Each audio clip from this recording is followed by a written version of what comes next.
there are fears with going to speak to a therapist.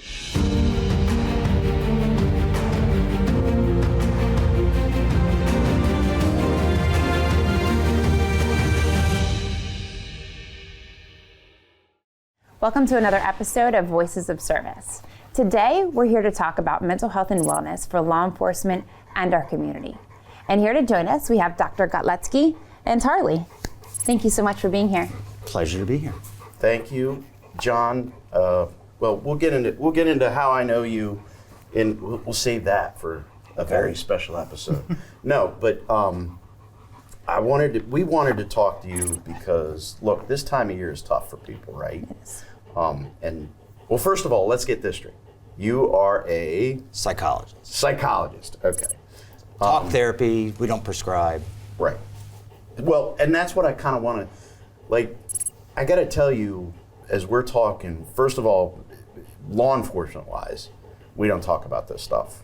We're starting to do it now, and we're really trying to focus on it, mental health for officers. But in the community in general, I don't think it's still like a little bit of a mystique around what you do. Yeah. So what is it that, like, what's the process?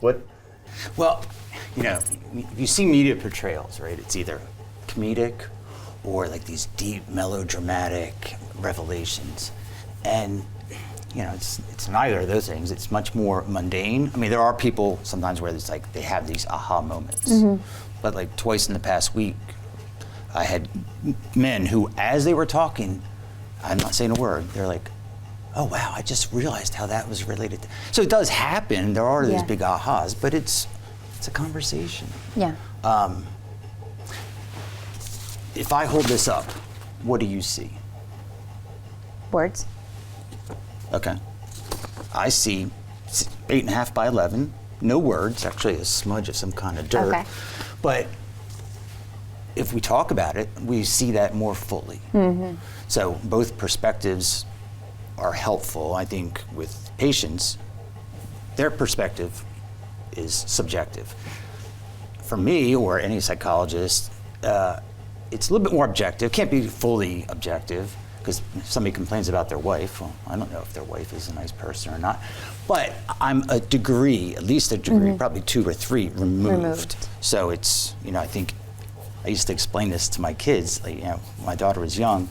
What does Daddy do? I'm like, oh, Daddy keeps people's secrets. And ultimately, if you whittle, you know, therapy down, it is that objectivity sprinkled with psychological knowledge and the confidentiality. Yeah. And, you know, if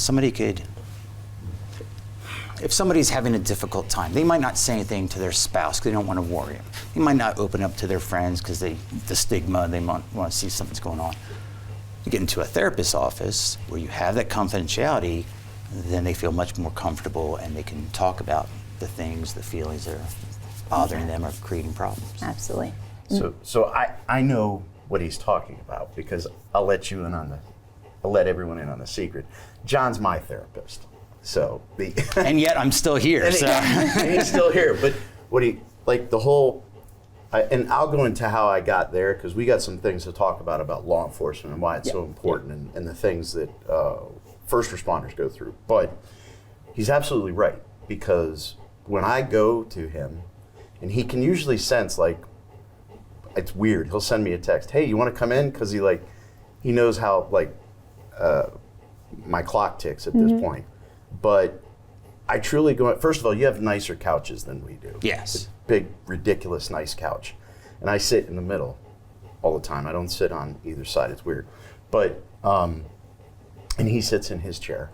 And literally all we do is talk. And I can say all the crazy crap that I would never say to you, to Joe, to my friends, to my kids, to my best friends. Mm-hmm. Because in my head, like, I don't want to burden people with my business, which is another thing with law enforcement, right? Yeah. I don't want to burden people with, like, I lovingly refer to it as the craziness in my head. He's not crazy, by the way.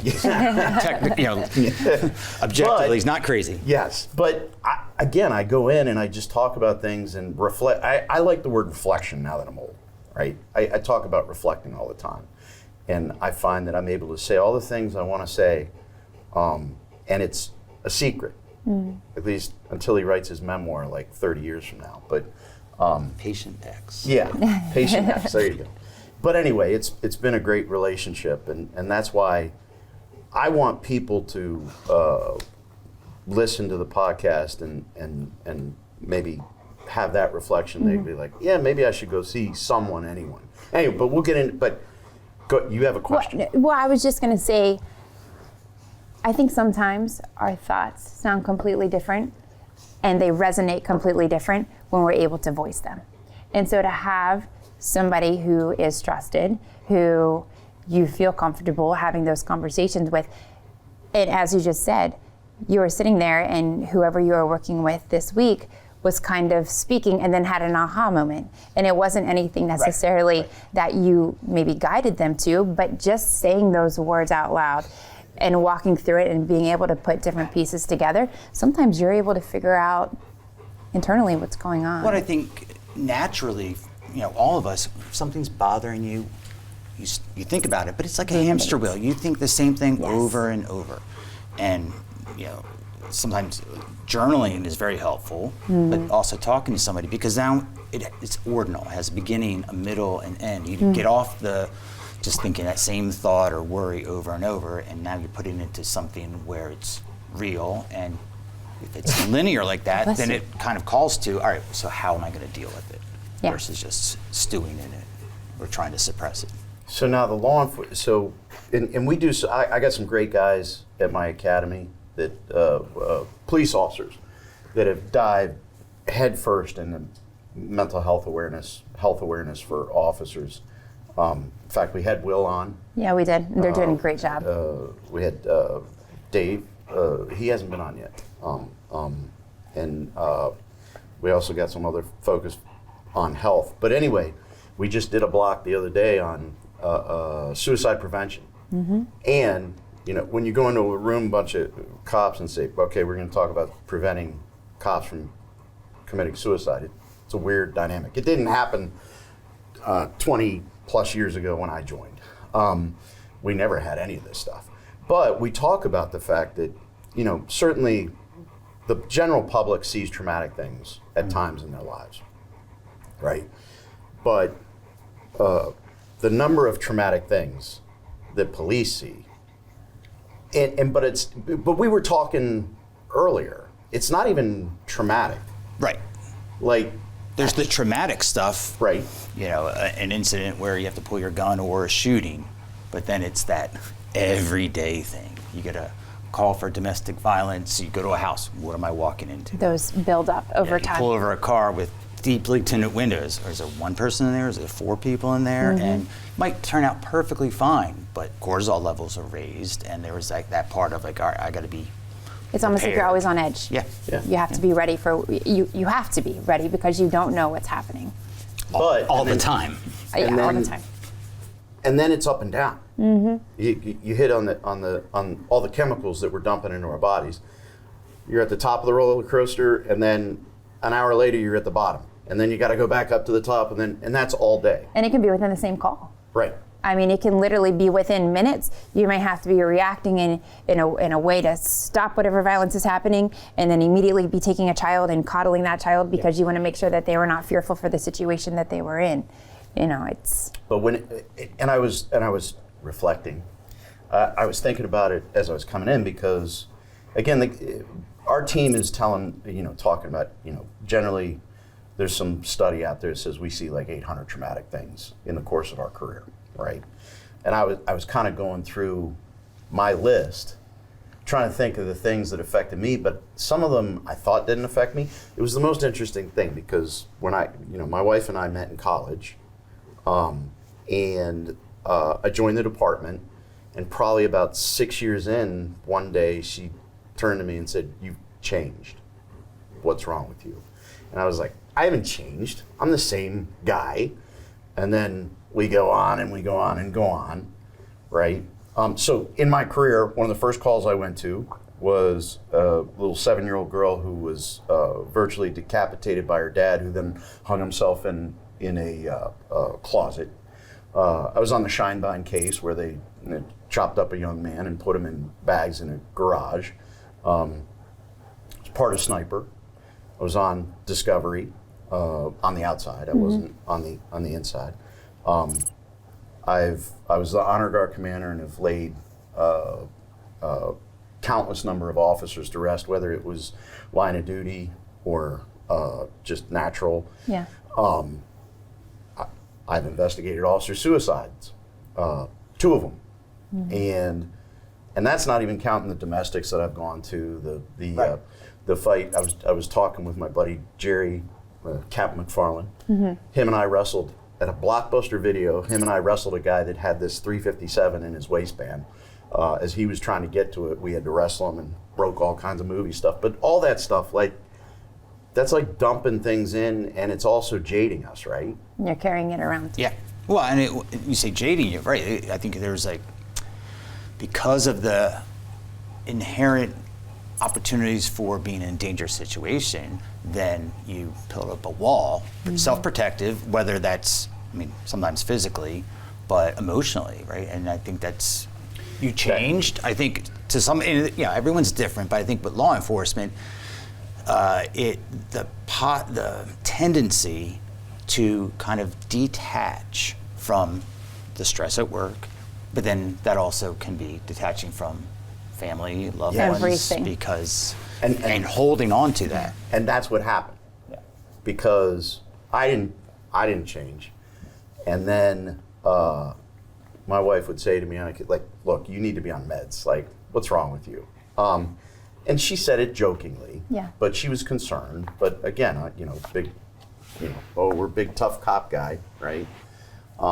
And eventually she got sick. She got cancer, and I was getting older, and I was understanding that I was not only, now I'm a caregiver, and I had things happen at work. It's funny, not funny. Okay, it is funny. I was homicide detective. Homicides never, I didn't think they bothered me. And I don't think we've ever talked about actual crime scenes and stuff like that. Right. But at my work, I have an incredible sense of fairness. The things that cause me more stress than anything is being in the building, being the actual administrative work and things for some reason. It gets to me. The scenes don't, but I'm sure they do somehow. I'm sure I'm not supposed to see these things. But anyway, I was getting angry I was angry all the time. I was disconnected from my kids. I went into just absolute caregiver role with my wife instead of husband and wife. And I just felt like I just felt bad. And then finally, I don't know. I just felt really bad.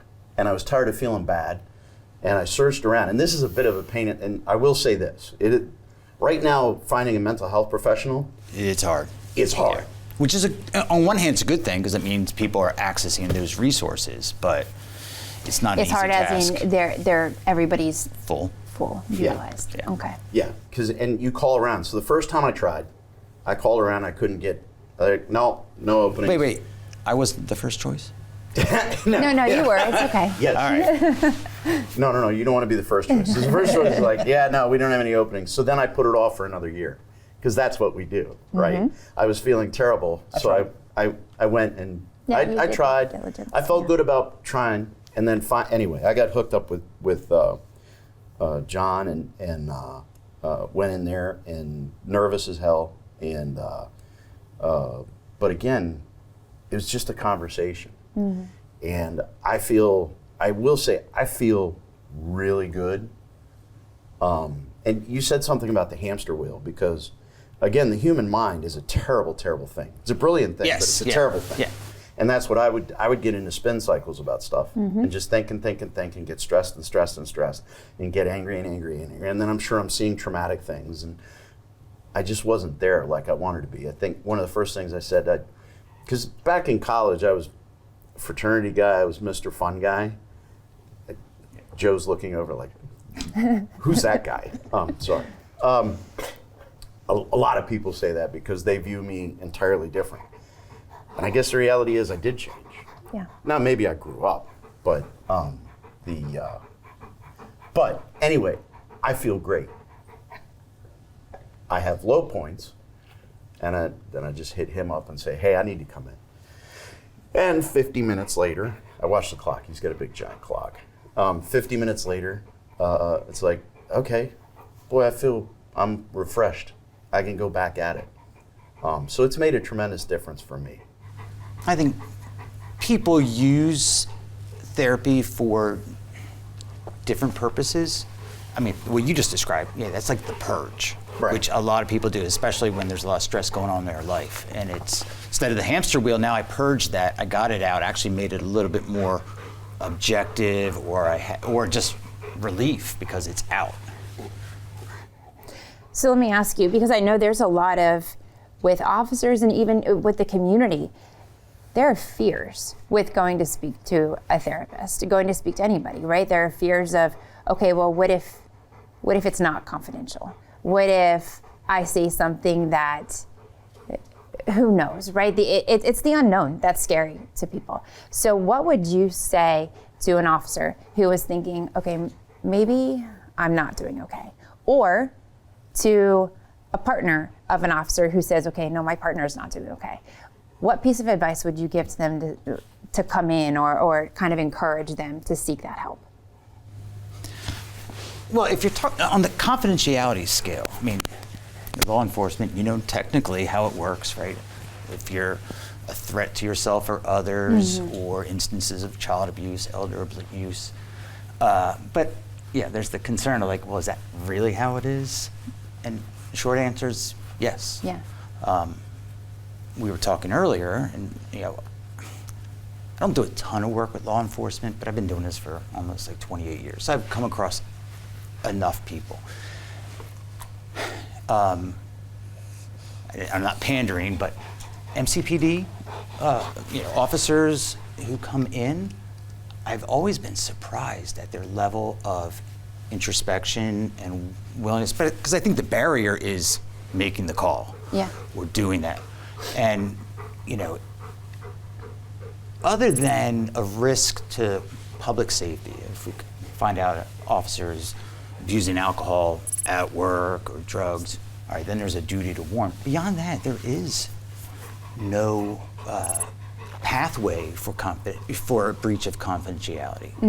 I mean, all right, Darren comes to my office and he's wearing his uniform. All right, he's giving up that information, but you don't have to wear the uniform too. Right. There are instances, like when I was early in my career, I did a lot of work with substance abuse. I was contracted with the DEA, and they would send me their DEA agents with drug problems. That's a different ball of wax because They're being sent to you. sent to me, and you know, and their job is on the line, so they agree like that we can communicate. But those are really the only instances I've had with law enforcement. Everyone else comes on their own accord. They've reached that point, and I guess there's a leap of faith when you first come in. What is this going to be like? And there's part of giving up control. I mean, you're in a profession where, yeah, there's plenty of things outside your control, but relative to the general public, you have authority, you have a gun. There is a level of control that you operate, or law enforcement operates on. Going to therapy, it's like, well, I'm letting that go. I'm putting all those guards down. Yeah, so how long, about 6 years? 5 years? 6? It was about 3 years before you lost your wife, so Yeah. it was on 6. Yeah, so he helped me. So, you know, my wife eventually passed away from cancer. So it was before that because, again, things were stacking up. I mean, I had everything going wrong at that point. So, yeah, I guess it's about 7 years now. And now I see him maybe once every, what is it? You know the timing better. Probably once every 6 to 8 weeks, maybe. Yeah. So, but at first it was bi-weekly until I was able to start to trust him. Yeah. And I will say I've said everything to him over the last 7 years. again, stuff that I would never say to anyone else that has bothered me, and I just get it off my chest. And he just helps me reflect. Like, that's his style, at least for me. I don't know what he does to other people, but that's the beauty of it. I have no idea who he sees. Yeah. I don't know anything from anything, and I really don't think many people knew I went to someone anyway. So I don't think he's telling anyone at a cocktail party all the crazy things I say, although I'm sure they're not. Like, I say, again, to me, that they're my thoughts that bother me. Hopefully he's looking at me like, you're pretty lame. I don't even know why you're coming. But again, 7 years in, and I'm like, I wished I had done it probably 10 years sooner, if not more. And that's what I want our officers and our community. If you're feeling bad, there's no reason to feel bad. Yeah. Go freaking talk to someone. Now, some people can talk to their friends. If you can do that, that's fine. I couldn't do it. That's the police stigma. I didn't want to tell my friends.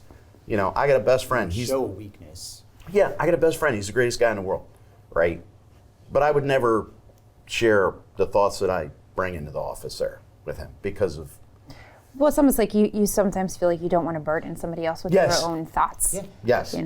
I mean, So- to protect and serve. I think for a lot of people, it's like, well, protecting my partner from hearing what I go through, protecting I'm other protecting people, my family right, from right. having to know. Protecting the things that image we of law enforcement, even. Yeah. So,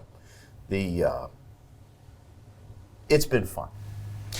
Well, and I think it's important to note, I mean, yes, not everyone. There's a handful of styles that you can break therapy down into, but it's a conversation. And sometimes it's it's often collaborative, like putting our heads together. I think when people are lower functioning, the therapist is more hands-on or suggestive, but we're two guys talking. We're talking about your life, your feelings, but it really is a conversation, which it's fascinating how therapy works. Yeah. Sometimes they don't even know how it works. They just know it does work. Yeah.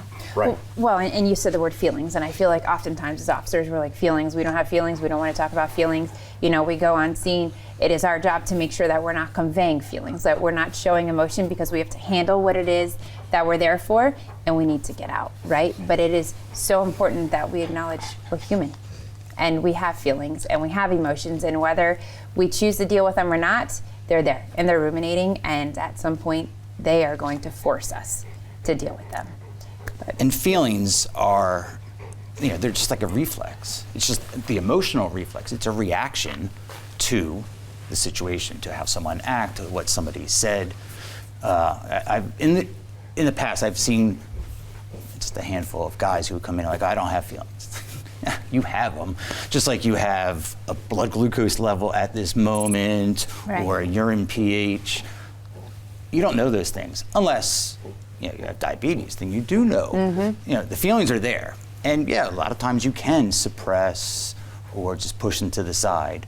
But I think for people in general going through stress, and certainly all the stressors that are involved in your line of work, feelings are powerful, and now we have to address them, because my spouse says, all right, you're going crazy, you need to do something. Or just internally, somebody's like, all right, this is getting me too much, now I have to pay attention to it. The feelings were there all along, now we just start talking about it or looking at it.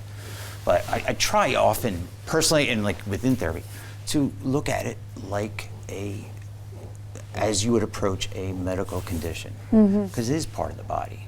It's rather amorphous, we say heart or brain, but it's part of your physical experience. And it causes other issues too, like alcohol, drugs, all of that, because instead of going and getting help, we look for help we see the bottom of the bottle. Ways that we right? can suppress Yeah, everything. we that find is. a way to suppress everything, or like take the edge off. Now I think we've taken the edge off of Harley here. So Harley's. This is the first time I've met her. Harley Oh, doesn't. really? Yeah, Come on Harley's. Fridays, Okay. right? Yeah. So Harley comes on Fridays. Yep.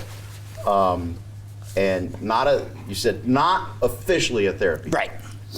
Just like I'm getting warm feelings just having Harley here. It's fun to see Harley She was just laying on my foot. I'm always in a better mood when there's a dog around. And I went to a training not that long ago, and there was a therapy dog.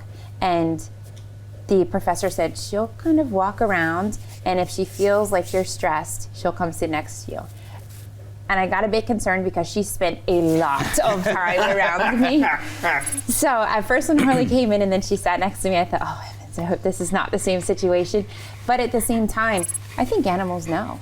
I think they're just so gentle and caring. I think it's always good to have them around. Chief, why don't we allow dogs to be able to come into headquarters? What do you think, Douglas?